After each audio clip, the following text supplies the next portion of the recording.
Operation সিন্দুর নামে পাকিস্তানের কয়েকটি স্থানে এবং কাশ্মীরের মুজফফরাবাদে হামলা চালিয়েছে ভারত।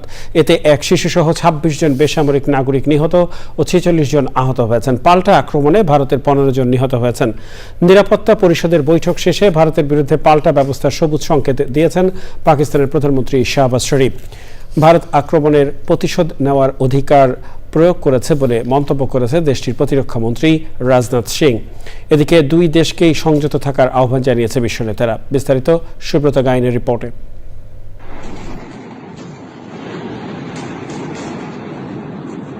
ভারত শাসিত জম্মু কাশ্মীরের পেহেলগামে হামলার ঘটনায় পাকিস্তানের বিভিন্ন স্থানে ক্ষেপণাস্ত্র হামলা চালিয়েছে ভারত। পাল্টা ভারতেও আক্রমণ করে পাকিস্তান।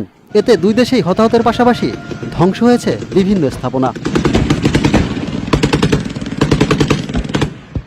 হামলা পাল্টা হামলার মধ্যেই জরুরি জাতীয় নিরাপত্তা কমিটির সাথে বৈঠক করেন পাকিস্তানের প্রধানমন্ত্রী শেহবাজ শরীফ।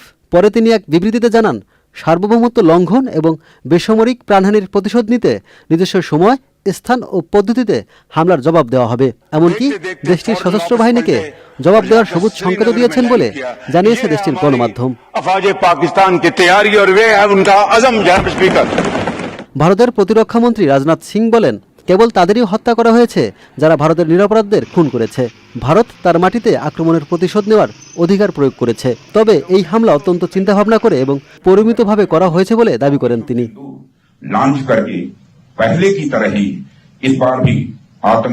পাকিস্তানের ক্ষেপণাস্ত্র হামলার নিন্দা জানিয়ে শান্তিপূর্ণ সমাধানের আহ্বান জানিয়েছেন মার্কিন প্রেসিডেন্ট ডোনাল্ড ট্রাম্প।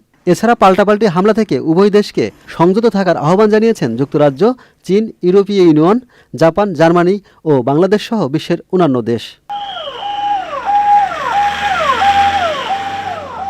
গত ২২ এপ্রিল ভারত নিয়ন্ত্রিত কাশ্মীরের পেহেলগামে পর্যটকদের উপর বন্দুকধারীদের হামলায় ২৬ জনের প্রাণহানির পর মুখোমুখি অবস্থানে ভারত পাকিস্তান।